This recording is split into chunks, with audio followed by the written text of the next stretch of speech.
Hola, buenas tardes, ¿cómo están? Quiero agradecer a la organización, obviamente, por ser parte de este panel. Y me imagino que tienen algo de hambre, ¿no? Yo estoy un poco agotado. Voy a tratar de ser consecuente con eso y voy a colocar la hora aquí, pero no dilatarme mucho. Vamos a ver si funciona. Además, me tomé la libertad de tener unos apuntes a mano porque traje demasiadas láminas. Así que voy a tratar de saltarme algunas de ellas, pero no perder el contenido, que va a estar eventualmente igual disponible al final del periodo. Quiero entregar a través de esta presentación algunos antecedentes de cómo ha evolucionado la adquisición o el acceso a terrenos fiscales para proyectos de energías renovables, enfocado en un ejemplo eólico como caso base, que espero que sirva como dato o antecedente o algún número o conclusión les permita algún entendimiento de cómo está evolucionando eso en el país. No puedo dejar de hablar un minuto de Sowide Group.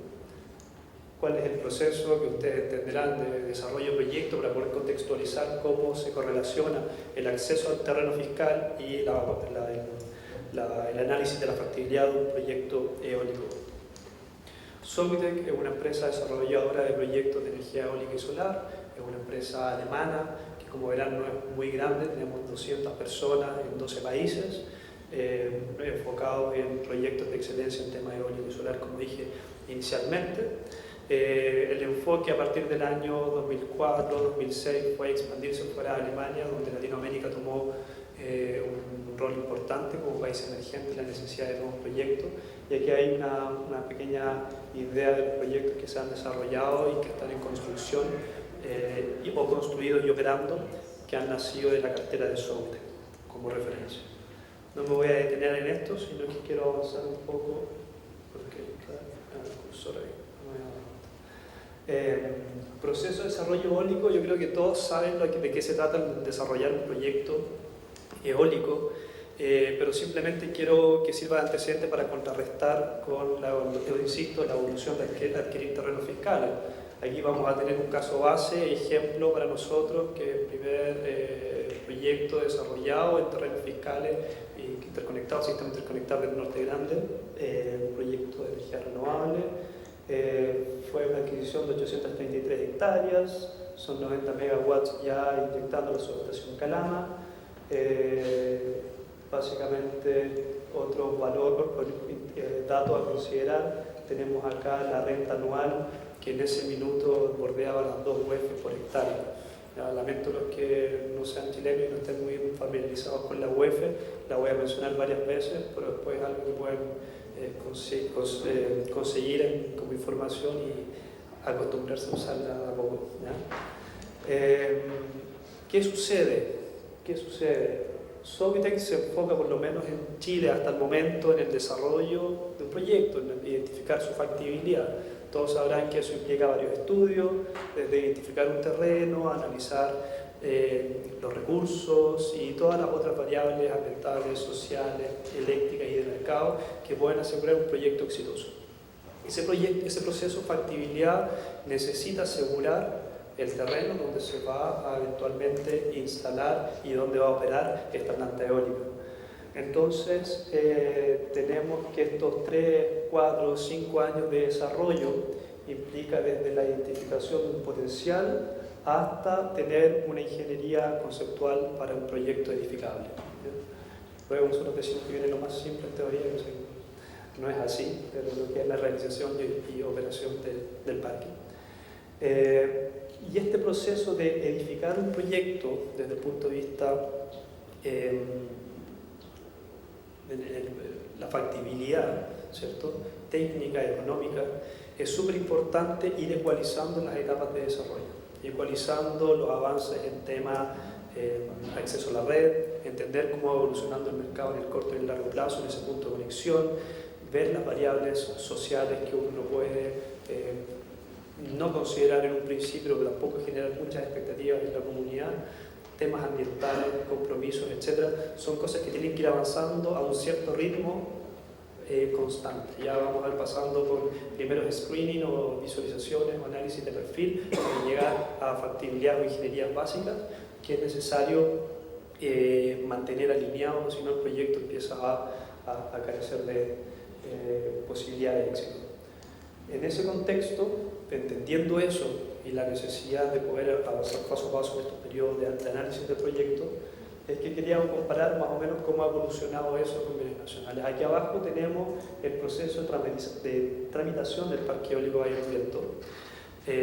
Básicamente partió en 2008 con una postulación para poder tener la posibilidad de instalar el primer mástil meteorológico en el lugar, y finalizando ya, se puede decir, el año 2011, cuando recién en esa oportunidad se conoce el precio al cual uno va a poder tener acceso al terreno, y que en realidad va a poder tener acceso al terreno por parte de bienes nacionales. En este periodo, uno qué es lo que va haciendo, analizando las distintas etapas, haciendo estudios eléctricos, ambientales. Aquí el tema arqueológico fue muy relevante, por lo menos 3 o 4 campañas arqueológicas para poder identificar y poder evaluar adecuadamente los más de 250 hallazgos que se encontraban en el lugar. Y en este periodo de tiempo nos encontramos con 1, 2, 3, 4, 5, 6, por lo menos 6 órdenes o 6 instructivos de cómo se procede en el Ministerio de Bienes Nacionales para poder acceder a los terrenos fiscales. Y aquí es donde voy a ocupar un poco mis apuntes, para no dejar nada en el tintero. Pero partimos este proceso con el ordinario 5, la ordenanza 151, esa 1511, donde se consideraba que el área para poder hacer los estudios era un área de arriendo, ¿ya? Y que después eventualmente se podía adquirir el terreno completo para el desarrollo del proyecto, ¿ya? Todavía no estaba claro si es que era a través de una concesión de uso oneroso, que es lo que se escribe ahí como cubo, o una venta del terreno. O sea, en una etapa temprana uno no tenía, en buen chileno, la más mínima idea de cuánto iba a costar acceder al terreno. Luego empezaron las modificaciones a partir del año 2010 con la ordenanza 172 y la ordenanza 880, que tuvieron un desfase de 1 o 2 meses. Pero una gran diferencia del 172 es que introdujo unas zonas de reserva por el Ministerio de Bienes Nacionales, donde impedía el desarrollo de proyectos energéticos, especialmente eólicos, porque eran zonas muy buenas, de cierta manera, ¿no? Eran muy buenas, muy ricas en recursos, y ellos querían administrarlas de mejor manera y así promover el desarrollo de proyectos en esa zona a través de licitaciones gatilladas por el Ministerio de Bienes Nacionales en conjunto con el Ministerio de Energía. Se habló ya de que se podían solicitar permisos de ocupación, ¿ya?, para la prospección del recurso, y este sistema se conoció, no se explicó cómo era este sistema de licitaciones para obtener concesiones de uso oneroso en la zona de reserva, ¿ya? Puedo decir que hay varios proyectos que ya estaban en trámite dentro de las que fueron consideradas zonas de reserva dentro del territorio nacional, que tuvieron que ser descartadas al no haber pasado a veces 1 año, 2 años esperando respuesta del Ministerio con respecto a sus estados de avance. Fueron declaradas zonas de reserva y esos proyectos tuvieron que quedar desiertos, un desincentivo por parte de los desarrolladores. Se habló de que esas zonas de reserva o las nuevas licitaciones iban a considerar el mérito del proyecto, del desarrollo del proyecto, para poder rankearlo como oferente. Básicamente eso es un concepto que va en esa ordenanza, pasando ya 1 o 2 meses después al 880, que empezó a definir ya las reglas para acceder a esos terrenos y hablando específico de cómo tramitar proyectos eólicos y solares, ¿ya? Se habla de zonas de resguardo también, que en su minuto sonaron muy bien, que cuando uno postulaba a poder instalar un mástil meteorológico que ocupa no más de un área, de 1 hectárea, disculpe, uno podía reservar cuál es lo que uno visualizaba que iba a ocupar como proyecto completo, que un parque eólico puede ser, no sé, 1000, 2000 hectáreas, y uno sentía que tenía ahí cierta certeza de que no iba a llegar alguien a pelearse el lugar, que eso estaba sucediendo entre los desarrolladores de proyectos, todos viendo oportunidades y estábamos uno al lado del otro, ¿ya? Después se dieron cuenta que en realidad esa capacidad de reservar un área era imposible, no estaba dentro de la jurisprudencia de bienes nacionales, y que quedó descartado un tiempo.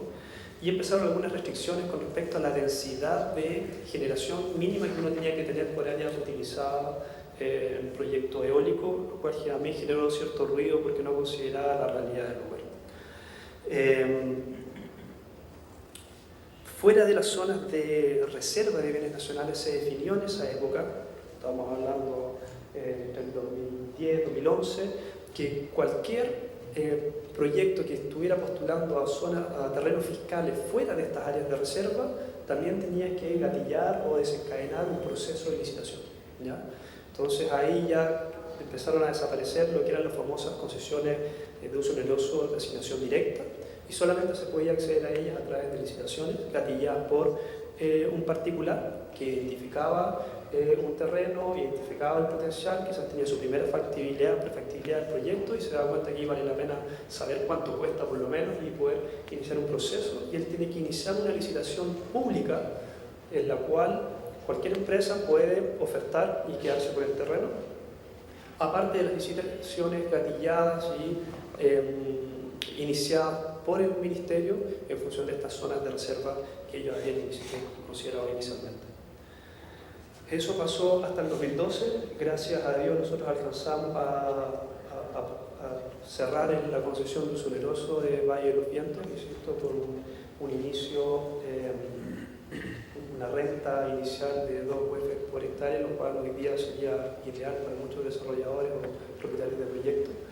Y ya a partir del 2013 esto vuelve a cambiar en 3 ordenanzas muy consecutivas, una tras la otra, que empieza a colocar otro tipo de consideraciones dentro del proceso de licitación.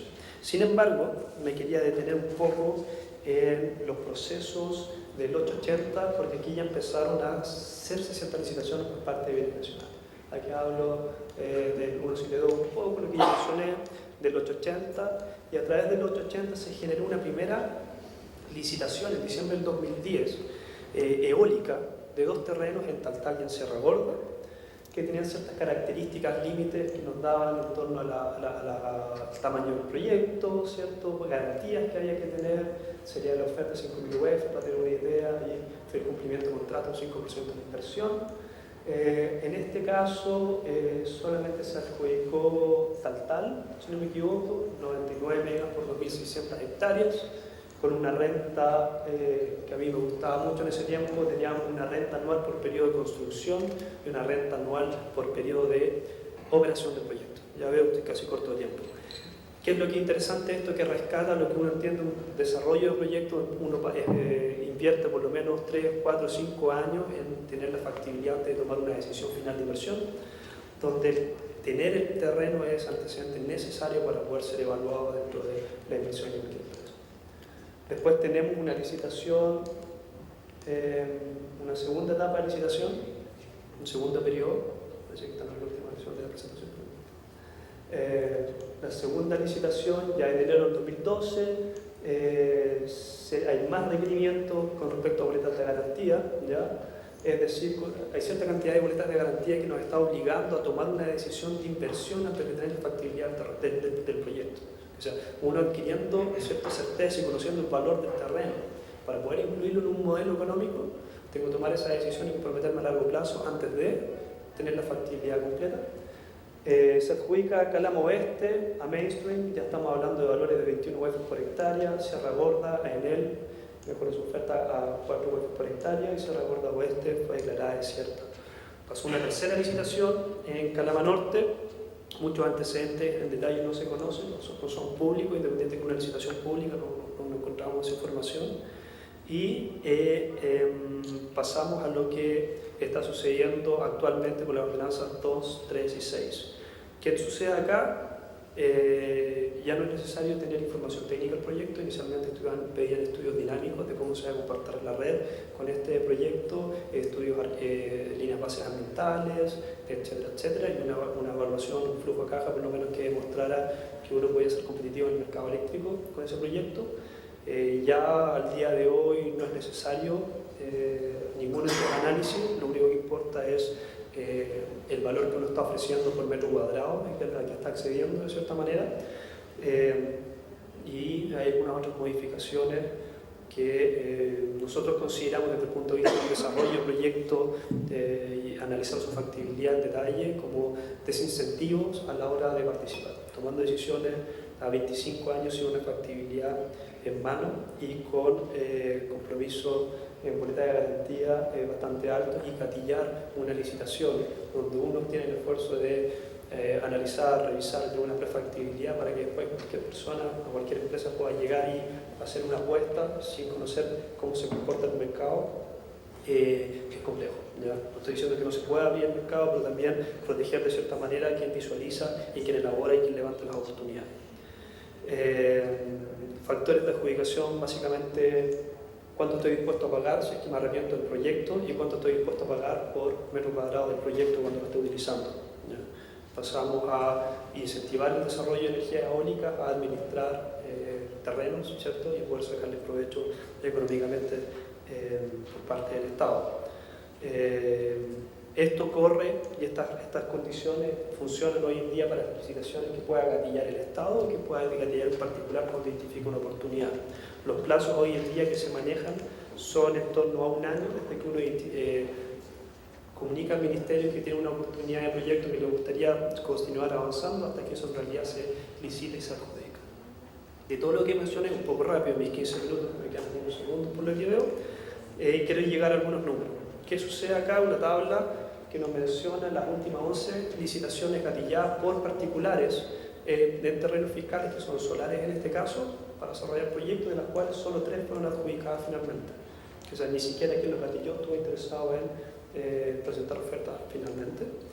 Y en resumen, como lo quiero llevar a números, es que desde el 2013 en adelante hasta mayo del 2014, por ejemplo, tenemos en torno a 73 concesiones de uso oneroso otorgadas de manera directa, ¿ya? Con respecto a 4 o 5, si consideramos la del 2011, que han sido gatilladas o incentivadas por el gobierno de Chile en las mejores zonas del norte del país con recursos eólicos. Si bien aquí yo veo 73 oportunidades de proyecto con respecto a 5, si lo llevamos a megawatts, estamos viendo que si las licitaciones directas de concesión de uso directo, de concesión de uso oneroso, están en torno a los 500 megawatts, un cuarto de lo que son las concesiones directas. Aquí los números son mucho mayores, pero sí nos está diciendo de cierta manera que este incentivo por parte del gobierno de poder explotar de manera adecuada el recurso eólico del norte del país quizás no está dando los resultados esperados. Al día de hoy tenemos más de 110 concesiones de uso oneroso directa, donde despertaron todos los desarrolladores de proyectos cuando empezaron a haber cambios regulatorios. Aquí va a quedar la crema, están cambiando las condiciones del juego, gatillemos nuestros proyectos rápido. Menos de 10 concesiones de uso oneroso por licitaciones, tanto impulsadas por el Estado como por privados, y eso nos lleva a que tenemos todavía zonas de reserva paralizadas en el avance de proyectos, esperando que bienes nacionales puedan gatillar. Tenemos zonas como Taltal, donde todavía quedarán más de 30.000 hectáreas con buen recurso eólico, que no se han licitado por parte del gobierno y tampoco se ha dado espacio para que particulares puedan levantar oportunidades, levantar plazos o lo que sea, y ser innovadores en un modelo de negocio que permita cosechar ese viento. También con respecto a números podemos ver cómo ha evolucionado de cierta manera las rentas concesionales por las concesiones en UF por hectárea. Nuevamente hemos pasado de 6 UF por hectárea a un promedio de 12, 14, con máximos de 21, como vimos en algunas láminas, con mínimos de 1,9, como fue Valle del Viento. Y lo que en realidad lo podemos ver reflejado es que enumerando o calificando de 0 a 10, ya eso no es como una calificación de un 0 a 100%, tenemos que tanto las concesiones directas como las licitaciones que se han desarrollado, tenemos una renta concesional promedio del mismo orden de magnitud de 12 UF por hectárea. Tenemos, el orden de tenemos, lo voy a saltar, factores económicos dentro de la adjudicación muy relevantes, en realidad el único relevante dentro de las licitaciones de las concesiones, y siendo algo importante, pero no lo más importante dentro de un desarrollo de un proyecto por un privado de seguridad directa. Tenemos que la experiencia de la empresa cuenta en la licitación, en los procesos directos, donde se hace un análisis, se identifica el terreno, se hacen los estudios, líneas bases que nos permiten tener cierta claridad y poder enfatizar o no el desarrollo y priorizar proyectos dentro del país, de una cartera de proyectos dentro del país. Las mediciones del recurso fueron obligatorias en las primeras etapas o adjudicaciones de concesiones de uso oneroso, especialmente las directas. Hoy en día en las licitaciones del gobierno no son relevantes, no se considera como un tema relevante, no pueden presentarlas. Factores técnicos, colocamos ahí siendo dadivosos que hay cierta relevancia por parte de las licitaciones actuales del gobierno, pero no están consideradas. Adjudicaciones, tenemos 10 veces más adjudicaciones o proyectos funcionando con distintos actores en distintas partes del norte grande del país, con concesiones directas y obviamente las boletas de garantía que nos hacen comprometernos a largo plazo a un proyecto que todavía, o con las reglas de hoy día, no sabemos si es factible económicamente, genera ciertas barreras, implicando solamente la participación quizás de grandes actores que están dispuestos a asumir ciertos riesgos. No sé si llamar conclusiones, recomendaciones o en realidad palabras finales a esto. A mí lo que me interesa mencionar es que la adjudicación a través del mero indicador económico, como lo está haciendo hoy en día bienes nacionales, no asegura incentivar un desarrollo energético confiable, sustentable, inclusivo y de precios razonables, que es lo que busca el gobierno. ¿Ya? Aquí necesitamos también considerar otras variables para que los proyectos sean exitosos, necesitamos considerar aspectos sociales, sumamente relevantes, ambientales y técnicos. No solamente una oferta a ojos cerrados por un metro cuadrado hasta saber si el proyecto es factible. Eso no sé si que en realidad está reflejando el interés del gobierno de poder tener un desarrollo sustentable en temas energéticos en el país.